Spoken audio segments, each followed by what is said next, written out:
Vitrine de la voiture électrique, la Formule E se rêve en sport populaire. Il est temps pour nous de passer à une nouvelle étape, expliquait-il à l'orée de la 4e saison, fin 2017.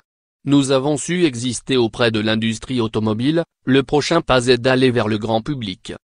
La Formule E bénéficie d'un contexte économique au beau fixe depuis 18 mois, dynamisé par un marché de l'automobile qui se tourne vers l'électrique. Conséquence, les constructeurs affluent. La Formule E a connu une croissance exponentielle depuis que nous l'avons rejointe, en 2016, avec les engagements récents d'Audi, Mercedes-Benz et Porsche à partir de 2019, souligne Jérém Trémausé, président de Jaguar Racing. L'historique Renault E.Dam a quitté la FE mais uniquement dans l'idée stratégique de laisser sa place à son partenaire Nissan. Seuls Ford et Toyota manquent à l'appel parmi les grands constructeurs. Parallèlement, les contrats se multiplient.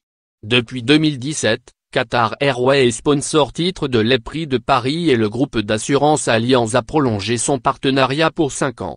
La FE a également trouvé en AB, un groupe helvético-suédois intéressé au développement de la mobilité électrique, un sponsor titre pour son championnat. Total a également quitté la F1 pour la FA, imitant Michelin. Certains décideurs politiques adhèrent aussi.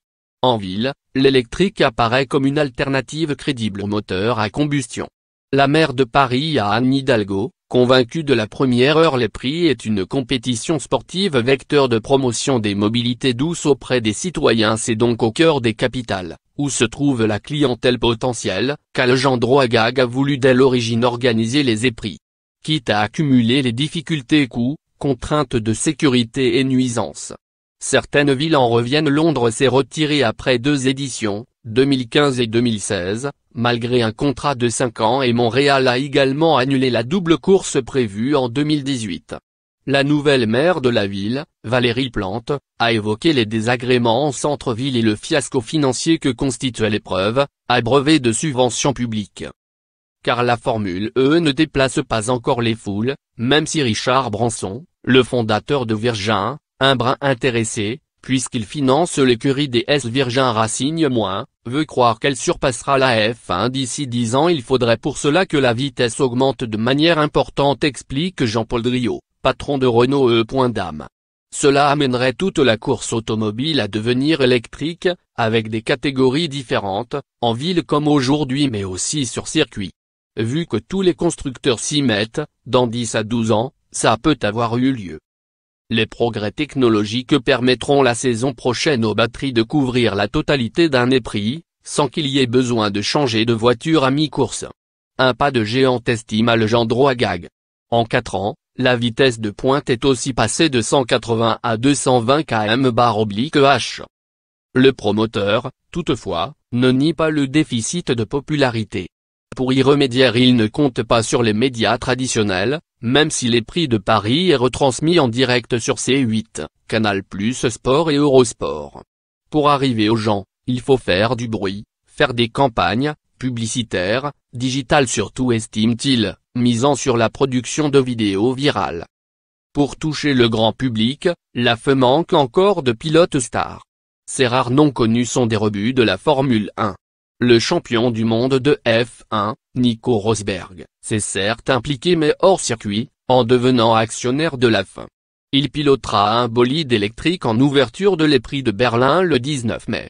Plusieurs pilotes, de F1, m'ont contacté et seraient prêts à quitter la F1 pour la FA, affirmé fin mars à Paris Jean-Éric Vergne, ex-pilote de F1 aujourd'hui leader du championnat au sein de l'écurie chinoise Techeetah.